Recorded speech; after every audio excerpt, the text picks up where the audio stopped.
प्रिय छात्रों, आज का जो हमारा सबसे लास्ट कार्बधातुक यौगिक है वह है टाइटेनियम के कार्बधातुक यौगिक। टाइटेनियम के कार्बधातुक यौगिकों का उपयोग जिगलर नट्टा उत्प्रेरक के निर्माण में किया जाता है। जिगलर नट्टा उत्प्रेरक है, कैटालिस्ट है, ये आपने इसको सुन रखा ही होगा, जो एथीन के बहुलकीकरण में इसका उपयोग किया जाता है। तो इसके द्वारा उसका निर्माण किया जाता है, जिसकी सहायता से ताप दाब की सामान्य परिस्थितियों में एल्कीनों का बहुलकीकरण करवाया जाता है। एल्कीनों के बहुलकीकरण में जिगलर नाटा उत्प्रेरक का उपयोग किया जाता है, जो टाइटेनियम के कार्बधातुक यौगिकों के उपयोग के द्वारा बनाया जाता है। इसकी कुछ बनाने की विधियाँ दे रखी हैं कि टाइटेनियम के जो कार्बधातुक यौगिक हैं वो किस प्रकार से बनाए जाते हैं। जैसे इसमें दे रखा है, टाइटेनियम क्लोराइड की अभिक्रिया एल्किल अथवा एरे लिथियम के साथ कराने पर भी कार्ब टाइटेनियम यौगिक प्राप्त होते हैं।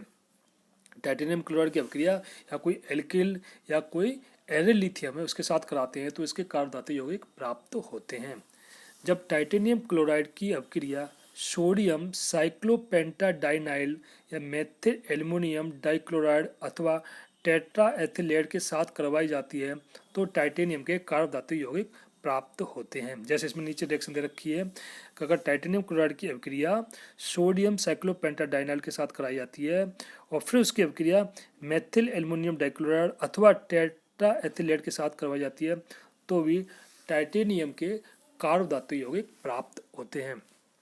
जो इम्पोर्टेंट रिएक्शन होती हैं टाइटेनियम की वो हैं केमिकल रिएक्शन होती हैं कि इसकी केमिकल अभिक्रियाएं क्या क्या होती हैं। जैसे कुछ टाइटेनियम यौगिकों के कुछ गुण होते हैं कि टाइटेनियम जो कार्ब टाइटेनियम यौगिकों में साइक्लोपेंटाडाइनाइल यौगिक इसकी ही स्टडी की गई है, मतलब विस्तार से इसका अध्ययन किया गया है और ये एक लाल क्रिस्टलीय ठोस यौगिक होता है जो अन्य एक कार्ब टाइटेनियम यौगिकों के संश्लेषण में प्रयुक्त किया जाता है। इसकी विभिन्न सारी अभिक्रियाएं जो इसमें आपको दे रखी हैं, किसकी, साइक्लोपेंटाडाइनाइल यौगिक, इसकी कुछ केमिकल प्रॉपर्टी दे रखी हैं। जैसे इसमें पहली रिएक्शन है कि इसमें साइक्लोपेंटाडाइनाइल एक महत्वपूर्ण टाइटेनियम का कार्बधातुक यौगिक है जो अनेक प्रकार की रासायनिक अभिक्रिया प्रदर्शित करता है।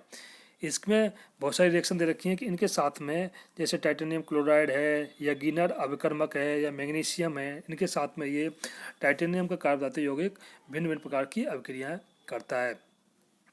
सेकेंड रिएक्शन दे रखी है, टाइटेनियम के कार्बधातुक यौगिकों की अभिक्रिया मरकरी क्लोराइड से कराने पर मरकरी के कार्बधातुक यौगिक प्राप्त होते हैं।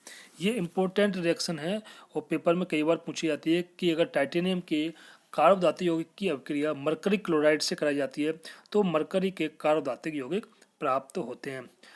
कार्ब टाइटेनियम यौगिक एल्किन के साथ योगात्मक अभिक्रिया देते हैं। अगर किसी कार्बन के टाइटेनियम के कार्बधातुक यौगिक की अभिक्रिया एल्किन के साथ कराई जाती है तो यह एक योगात्मक अभिक्रिया प्रदर्शित करता है। चौथी रिएक्शन दे रखी है इसमें, कार्बधातुक टाइटेनियम यौगिक के द्वारा वायुमंडलीय नाइट्रोजन गैस का स्थिरीकरण किया जाता है, फलस्वरूप N2 गैस NH3 में परिवर्तित हो जाती है।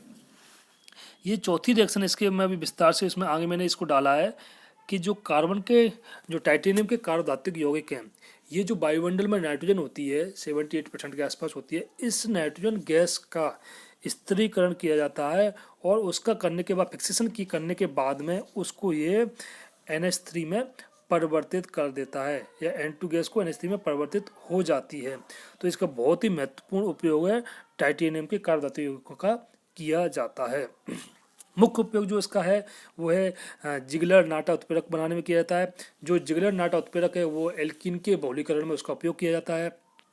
जैसे इसमें नीचे दे रखा है, जिगलर नाटा उत्प्रेरक द्वारा बहुलीकरण, ये जो टाइटेनियम क्लोराइड की अभिक्रिया के हाइड्रोकार्बन एल्युमिनियम के हाइड्रोकार्बन के साथ कराई जाती है तो इससे एक जिगलर नाटा उत्प्रेरक प्राप्त होता है। वो जिगलर नाटा उत्प्रेरक का उपयोग एथिलीन के बहुलीकरण में किया जाता है जिससे पॉलीथीन वगैरह प्राप्त होती हैं। इस उत्प्रेरक एल्कीन समूह वाली एल्कीन का बहुलीकरण किया जाता है। इसमें ये किस प्रकार से इसका उपयोग किया जाता है, टाइटेनियम क्लोराइड का, ये इसके साथ में मिलकर के एक जिगलर नाटा उत्प्रेरक बनाया जाता है जो एल्किन के बहुलकीकरण में इसका उपयोग किया जाता है। इस अभिक्रिया में एल्किल टाइटेनियम संकुल माध्यमिक के रूप से बनता है। इस संकुल में एल्किन का एक अणु जुड़कर, जैसे इसमें रिएक्शन दे रखा है, एल्किन का एक अणु जुड़कर एक पाई संकुल बनाता है और ये पाई संकुल का एक एल्किल समूह एल्किन अणु के किसी एक कार्बन पर जुड़कर सिग्मा संकुल बनाता है। इस प्रकार सिग्मा संकुल पुनः जुड़कर एल्किन से मिलकर एक पाई संकुल बनाता है। इस प्रकार से इसकी पुनरावृत्ति होती रहती है, पाई फिर सिग्मा, पाई सिग्मा बनता रहता है और एक बहुलक का निर्माण होता है, जैसा कि इस रिएक्शन में आप देख रहे हैं। इस रिएक्शन में आपको दे रखा है। तो जिगलर नाटा उत्प्रेरक बनाने में टाइटेनियम का उपयोग किया जाता है, जिससे एल्किन का बहुलीकरण किया जाता है। एल्किन के बहुलीकरण करने से एक क्या प्राप्त होता है, हमें पॉलीथीन वगैरह प्राप्त होती है, मतलब उसके बहुलक प्राप्त होते हैं। तो इस प्रकार से जिगलर नाटा उत्प्रेरक के बनाने में टाइटेनियम का महत्वपूर्ण उपयोग है। और जो जिगलर नाटा उत्प्रेरक है वो एल्किन के पॉलीमराइजेशन के रूप में इसका उपयोग किया जाता है। जैसा मैंने इसमें पहले आपको बताया था, टाइटेनियम का उपयोग टाइटेनियम के यौगिकों द्वारा नाइट्रोजन का यौगिकीकरण किया जाता है। कौन सी नाइट्रोजन?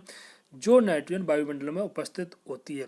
इसकी जो रिएक्शन दे रखी है, इस रिएक्शन के द्वारा इस अभिक्रिया में जो N2 है वो उसके बंध टूट करके अमोनिया प्राप्त होती है। तो इस प्रकार से वायुमंडलीय नाइट्रोजन का उपयोग करने में भी टाइटेनियम के कार्बधातु यौगिकों का उपयोग किया जाता है। सबसे महत्वपूर्ण जो हमारा है वो है जिगलर नाटा उत्प्रेरक, जिसके द्वारा एल्कीन का बहुलीकरण किया जाता है। तो ये हमारा आज का जो सबसे लास्ट कार्बधातु यौगिक है उसमें टाइटेनियम है। इसमें सिर्फ दो ही जो रिएक्शन है वो इम्पोर्टेंट रिएक्शन है। देख तो इसमें जो जिगलर नाटा उत्प्रेरक है और दूसरा है जो वायुमंडलीय नाइट्रोजन का गैस का स्थिरीकरण या फिक्सेशन करने पर फलस्वरूप N2 गैस को अमोनिया में परिवर्तित कर देता है। इसके रूप में टाइटेनियम का उपयोग किया जाता है।